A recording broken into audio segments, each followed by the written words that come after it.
look at what's the best streaming service. Yeah. I would always say, HBO Max. Uh-huh. But the reason why, I mean, it's kind of based on the content that you have. I mean, I've also said like, Amazon Prime has good videos. Lately, they haven't had shit, and Hulu's had movies and shit like that. So it's kind of, I guess it's the dating app is only going to be as good as the. Some of my boys are like, nah, like you really got to go on Hinge. That's like where blah blah blah. But Hinge, I downloaded it, and they were like, you got to get 6 photos, and I was like, whoa. I got like 4, and then I was like, this is too much work. Yeah, like back to Bumble. Like, I got 6. I want like. Well, that's the weird thing too. Also, though, but getting back to what you were saying, if I see all these profiles and like white chicks or whatever, and if like the first thing in their bio is like Black Lives Matter, I'm like, all right. Yeah, you know, it's we know what you about. Like, you know what I mean? Like, I agree Black Lives Matter too, but like, you know, like it's a weird thing to leave with in your dating, bro. Because also, you know like, what you just want to indicate, you know, I mean, like, they're open-minded, you know, you know, like, I know what you're looking for. That's great. That's good. I think this too, and like Chance and Gerry, y'all can relate. Caleb too, you know, shout out to Caleb. But are we talking interracial relationships? Because this was sounds like that's what we're talking about. I guess we're looking into that. So yeah, I actually, this was a docket thing that I thought, okay, if we have time, we'll talk about this. I guess the connection, the way I was going to lead into this is I've been laughing about the whole, I feel like there's always the whole, all women are type photos and memes and videos and shit like that. Like, all women do like this and all women do like this. Just like generalized videos. Basically, in my opinion, guys that got hurt, heartbroken, like, all women are like this or whatever. What is it? My question is, okay, even if you live under that premise of, okay, all women are the same, how much does, and I don't, but the question is, how much does race change all of that? Ooh, you know, I got some shit to say about that, bro. That's why I put it on the docket. Because, you know, I come from... And it kind of relates to the story you told. It relates to the story you told where it kind of, in a way, did you feel like you were kind of objectified? Like black fetish kind of person? Yeah. No. That's where I was going with that. Because I know this was something you wanted to get off your chest. No, for facts. So I feel, and maybe y'all can relate or not, you know what I'm saying? But like a lot of women that are not of the black race, they only get with us because of like our meat. You know what I'm saying? Like they like they fetishize the black dick. They'll never admit that, of course. If you ask them, nah, I dated black guys before you and all this other shit. But like when you start asking them like the whole serious shit, like marriage and all this real shit, they don't want to talk about that or they don't know. And unless you're making 6 figures or something, and maybe they'll think about it. You know what I'm saying? But like. They're a tourist. Yeah, and it's like, bro, so like, why are you even getting with me, right? You know, and I never thought about the whole fetish shit because I feel like it was a myth, right?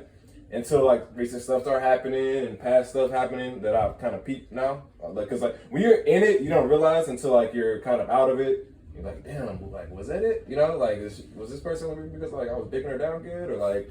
Cause like, you don't know, I'm like, I got meat, you know what I'm saying? Like, it is what it is, you know, shit. He's laying it out there. Yeah, it is what it is. Yeah, I'm just being real, you know what I'm saying? So like, I'm not gonna hide it. so us, you know what I'm saying? Everybody listening that's black or whatever, pay attention to that, bro. If you start trying to have serious talks with some of these females and they don't know and all this shit, but they still just like hooking up with you and y'all going out and partying and shit, bro, they don't really like you. They just like your dick. You know what I'm saying? Like, you gotta really be weary of that, you know. But unless that's okay. But here's the thing, but look, it's okay if you want it to be that, you know what I mean. But like if you want something more serious, and it's like you really just wasting your time because at the end of the day they're not really gonna see that serious side of it, if that makes sense, you know, just the fucking aspect, which is cool, but that shit gets boring after a while, you know what I'm saying? Like, it's hard if you're in a situationship. Shout out, call back to an old episode. Yeah. If you're in a situationship where you know it's just, I guess if you look at the old stereotypes, guys just want physical, women want the emotional side.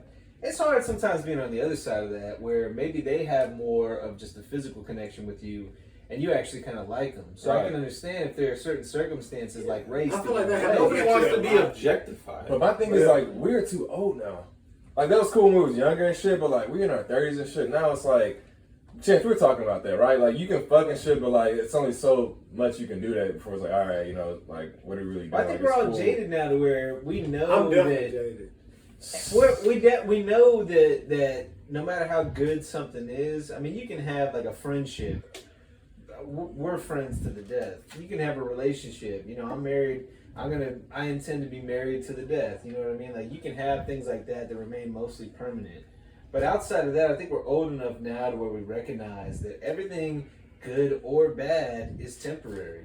Yeah, so you can live an ideal, and after a while, it's like, all right, man. Like, even outside of COVID, I started a new job a year and a half ago where I was working from home, right? And I'm still there now. And obviously, a lot of people have been working from home the last year. But the novelties wear off, I guess is my bigger point here, right? Like the novelty of working from home, I was like, man, that's really cool. I have flexibility. Middle of the day, if I want to work out, I could do that. Go pick up groceries, drop the baby off at my grandparent, at the grandparents' house, whatever the case. But the novelty of it kind of wears off because you're like, all right, well, I kind of miss those little bullshit, small talk, water cooler talks. Yeah, exactly. I don't know, I'm bored at the house and shit by myself. I mean, you don't realize like the little things. I'll never tell you that I miss a commute because I hate sitting in traffic.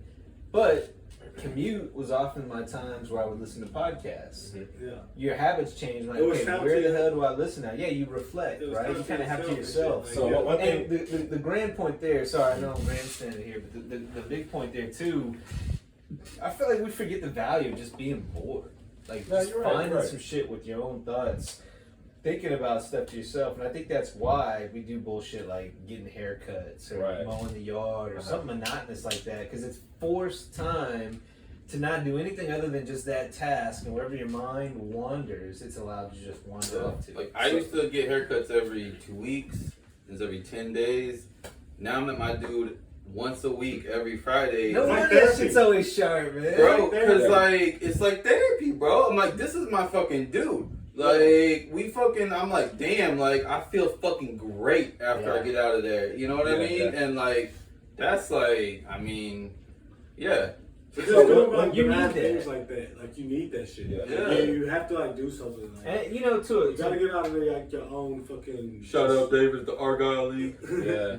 So you gotta get out of like your own fucking. Who is it? World. It's Dom. Well, and I think part of that is the same barber. Oh, the same barber. No, it's another. He doesn't cut me, but I grew up with him. Yeah, it's cool as shit. Yeah, like his dad and Kendall are. Okay, that's what's up. Yeah. We're working. The point I was gonna make. I want to say something else about that. The interracial shit. Just like. Okay, before we get to that. One more thing. The point about what Chance was making there too that I think is important. If you don't have that boring, monotonous time to just be in your own head, I think that's where a creative outlet comes in. You're an artist, you draw, paint. And I've always said, I think I've said it on the podcast too, it's like a recap episode, but I've said I think it's very important to have a creative outlet. But I think even taking it, minimizing it even beyond that, I think it's just having something that you can be mindless and get lost in. Bro, because you just kind of wander off with it, Man, like all these videos that y'all been sending me creating and shit for Blink, and then it's for myself and whatever else. That's from sadness. Me being sad and shit, me just creating shit because it's helping me. Plus, I'm creative, right?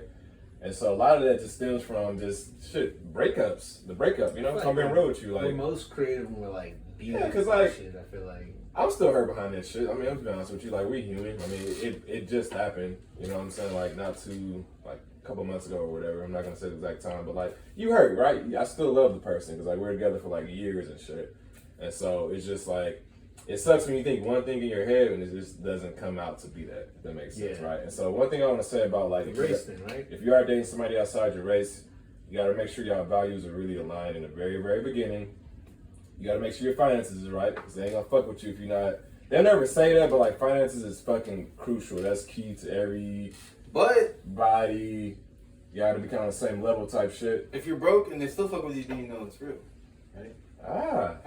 That's facts. Because I've been on both sides of that. Like, I've had money and not had money. Right. And honestly, some of my best like committed relationships were like before I had money. The ones where I was really like, damn, like. Yeah, and you know what I mean?